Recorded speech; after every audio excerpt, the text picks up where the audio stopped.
Ya, pemirsa masih di IDX Second Session Closing dan di segmen ini kita akan coba review bagaimana jalannya perdagangan di sepanjang hari ini, proyeksi esok hari jangka menengah ataupun untuk jangka panjang. Dan kami ingatkan kembali, Anda masih bisa secara aktif berpartisipasi bergabung bersama kami di telepon interaktif di 021 di 391 di 5201 dan juga ada WhatsApp interaktif kami di 0812 di 1398 di 3749 seperti yang tertera di layar televisi Anda. Anda bisa berpartisipasi langsung untuk menanyakan posisi dari portofolio Anda ataupun ada yang ingin masuk kepada saham-saham tertentu, level menarik berapa saja yang bisa diperhatikan, baik untuk investasi jangka pendek, jangka menengah, ataupun untuk jangka panjang. Sudah terhubung bersama kami melalui via Zoom, ada Bapak Praska Putrantio yang merupakan Senior Research Analyst Infovesta. Kita akan langsung sapa saja. Pak Praska, apa kabar Pak? Halo, selamat sore. Baik. Terima kasih Pak Praska sudah meluangkan waktu di IDX Channel. Kalau kita lihat posisi penutupan sesi kedua di perdagangan hari ini Pak Praska, tampaknya IHSG semakin kokoh berada di level 6 ribuan Pak. Kalau kita bandingkan pada perdagangan kemarin, ini mengalami koreksi dan sempat meninggalkan level 6 ribuan meskipun kembali ditutup di level di atas 6 ribuan pada perdagangan kemarin Pak Praska. Bagaimana Anda melihat pola pergerakannya dan apakah support dari 6 ribuan sudah cukup kuat kalau kita melihat dari posisi penutupan sesi kedua hari ini?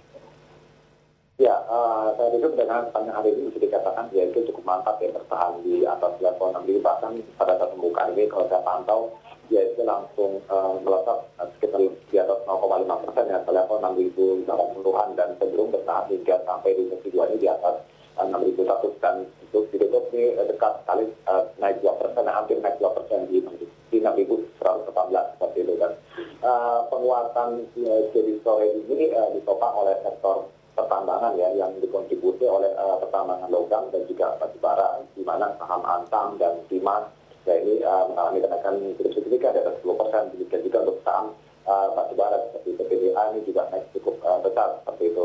Tadi ini juga kontribusi karena mengikuti dari kenaikan harga komoditas batubara dan juga logam yang terus melesat dari sepanjang Desember ini.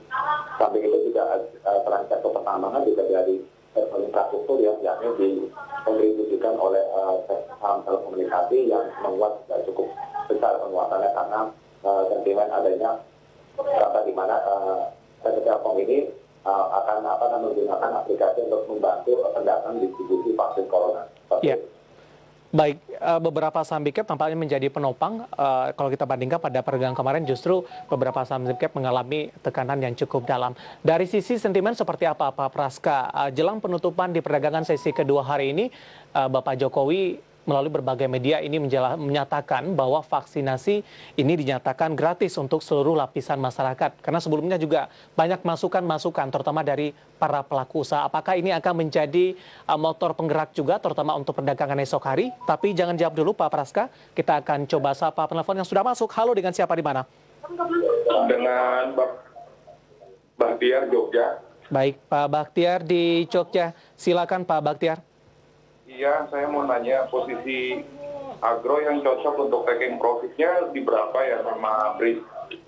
Oke, agro Bapak Bahtiar sudah ambil posisi di mana Pak? Saya posisi ambil di 700. Posisinya pas di 700 Pak Bahtiar? Iya. Oke, baik. Ada saham lainnya Pak Bahtiar atau cukup itu saja? Yang BRIS saya posisinya udah ambil di posisi 1490. Oke. Dan yang terakhir untuk XL kira-kira entry level yang aman di berapa ya buat besok? Baik, itu saja ya Pak? Iya, itu saja Baik, Pak. terima kasih Pak Bahtiar di Jogja sudah berpartisipasi, ditunggu jawabannya. Pak Praska, kita lanjutkan kembali Pak. Sentimen dari pernyataan Presiden Jokowi akan menggratiskan untuk proses vaksinasi seluruh lapisan masyarakat. Apakah ini akan menjadi penggerak juga untuk indeks harga saham gabungan, terutama di perdagangan esok hari, Pak Praska, dari sisi sentimen fundamental? Ya, untuk mengenai isu tersebut ya, tentu saja ini menjadi harapan positif buat ekonomi ya, karena tentu saja masyarakat tidak perlu mengeluarkan uang lagi untuk bisa mendapatkan vaksin. Hanya saja menurut saya memang mengenai hal tersebut terus tambah positif tapi tidak signifikan. Kenapa? Ya. Karena tampaknya pasar ini masih lebih menunggu ke masalah stimulus ya. Kalau bicara mengenai vaksin, dalam hal katakan harus membayar pun ya untuk katakan untuk beberapa golongan tertentu dan untuk masyarakat misalnya yang yang ditanggung pemerintah juga lebih banyak ya, ini lebih selama distribusinya efektivitasnya juga terbukti, ini bisa juga cukup melihat sesuatu buat pasar. Namun tetap lagi-lagi ini kan stimulus di ekonomi di negara-negara besar seperti di Amerika Serikat dan saat ini masih tunggu ya, ini untuk kelanjutan di 2021 ini adalah yang 908 miliar ini yang juga menurut saya menjadi katalis besar ya untuk menopang pergerakan IHSG sepanjang pekan depan dan bahkan sampai akhir tahun ini. Baik. Targetnya seperti apa Pak Praska? Tapi sebelum dijawab, kita akan coba sapa penelpon kembali. Halo, dengan siapa di mana? Halo, selamat sore Pak. Ya, dengan Bapak siapa di mana Pak? Saya Raka dari Tangerang Selatan. Bapak Raka di Tangerang Selatan ya? Iya Pak. Oke, silakan Pak Raka. Ya baik, saya mau menanyakan untuk analisis teknikal INTP, saya masuk di 14.750. Oke. Dan juga saya mau tanya, ini kalau saya mau beli BBYB kira-kira bagus atau tidak menurut analisis? Untuk saham yang kedua, BB apa tadi Pak? Bisa diulang kembali? BBYB. Bank Jawa Barat atau Bank Jabar atau apa ini Pak? Ini Pak,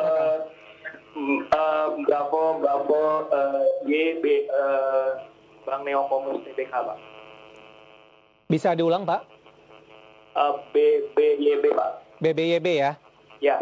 Oke, baik. Itu saja Pak, terima kasih Pak Raka di Tangerang Selatan. Pak Praska, target Anda untuk sampai dengan akhir tahun Pak, untuk indeks harga saham gabungan Pak Praska.